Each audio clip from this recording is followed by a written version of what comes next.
covering the Northern Bahamas. You're watching the Bahamas Tonight, Northern Edition. Now to our Generation Y report. This week, our Italia Hall speaks to a well-rounded young lady whose passion is in the performing arts. Ballet, point, jazz, Dunham, tap. Hannah O'Connell's story is a bit different. She's dedicated to her schoolwork, can play musical instruments, receive top awards in the National Arts Festival. She wants to become a pediatrician someday, but she's also a dancer. She says her love for dance all began at the age of 4, and it became a hobby and now a deep passion. She says she knows that a lot of persons do not view dance as a sport, but it is. If you really get to know it and you actually try it out, even for just a week, of a point of a ballet, you really see that it's not just, oh, flu, just gonna go on stage and do that. You really have to put work into it. You can't just be like, okay, I'm gonna get some point shoes and then I'm just gonna go. No, you really have to put practice and time and dedication, and you can't just slack off into those. Hannah says she puts a lot of time and effort into her craft each week. It's like a way of speaking, it's like a way of talking, but you talk through the movements, through the music. So when you are dancing, you make eye contact and you forget everything else and you just dance. And it's really like a way of communicating with your audience. Recently, a dance recital was held by her dance school, the Bahamas Dance Theater, where she received a number of awards. The 2018 President's Choice Award, 4 Dancers of the Year, and a next medal that comes along with the President's Choice. And for other aspiring dancers, Hannah says you must follow your dreams. Even just try to persuade your parents to let you do it, because it's not a sport or a thing where you really slack off. Really, you really are accomplishing something.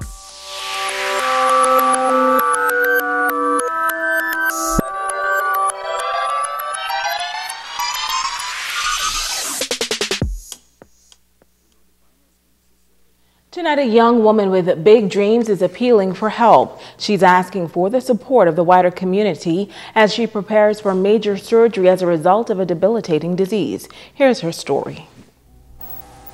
Taniska McKenzie says she was only 15 years old when she accompanied a friend who was having signs of lupus to the doctor.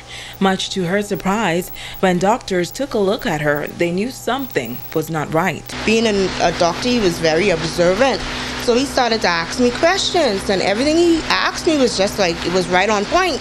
So I was like, well, how do you know these things? And he's like, hold on, give me a second. And he waited until his colleague, Dr. Archer, came out. And he started saying, well, Archer, this is a young lady at childbearing age. She has joint pains, rashes on her face, rashes on her skin. What does this sound like to you? And he just popped out and said, lupus. And that was the beginning of what seemed to be a never-ending battle, as she was diagnosed with a discoid lupus, which primarily attacks the skin. Taniska says living with this disease as a high school student made it even more difficult.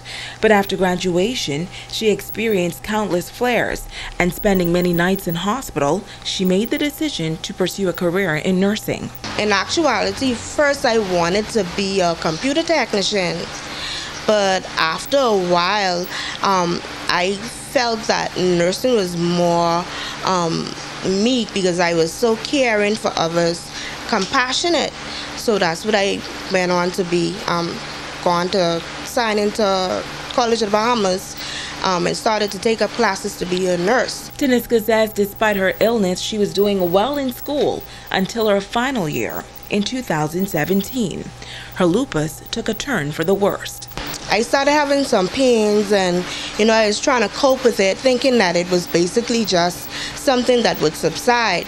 But I ended up going into the emergency room, into PMH, and they were saying, okay, then we'll keep you for 2 days, give you some medication, and then we would discharge you. That was the plan.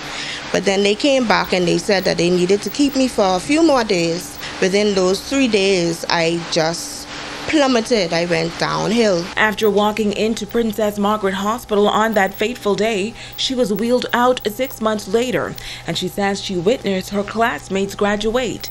She calls it one of the hardest moments of her life. This is your last year in school. You starting to feel good about things. So you're leaving the nursing school, you seeing the light.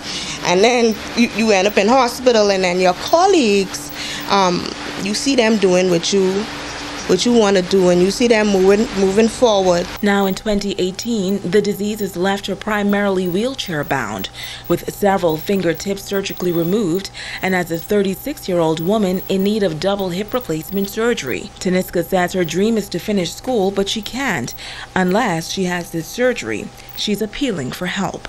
In Nassau, it's said to be somewhere around $30,000, but that's just the operation. That wouldn't be anesthesia, that wouldn't be room and board, that wouldn't be none of those things. In the States, it's somewhere around $60,000. Now, this just for one hip now. Operation is so evasive that they wouldn't, try to do two at one time. If you can help Taniska, she has a GoFundMe account set up in her name, Taniska McKenzie, or you can deposit funds on First Caribbean at 201-696263, or contact her at 559-2028. And now it is time to ask the doctor.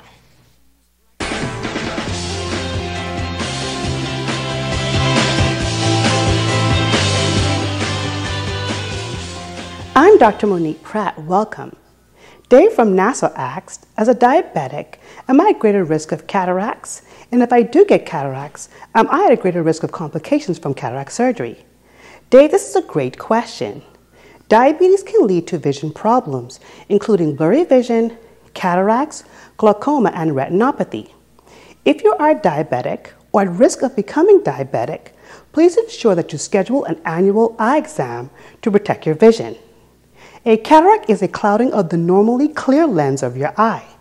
As the cataract gets worse, it leads to foggy vision and eventual loss of sight in the affected eye.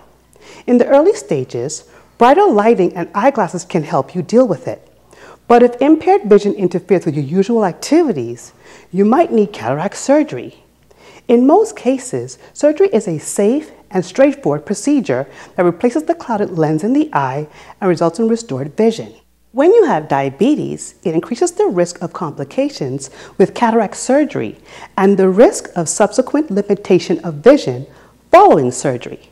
This is just one more reason for persons with diabetes to adopt healthy lifestyles that will help them to effectively manage the disease and prevent the development of complications like cataracts and other vision problems. I'm Dr. Monique Pratt, and this has been Ask the Doctor.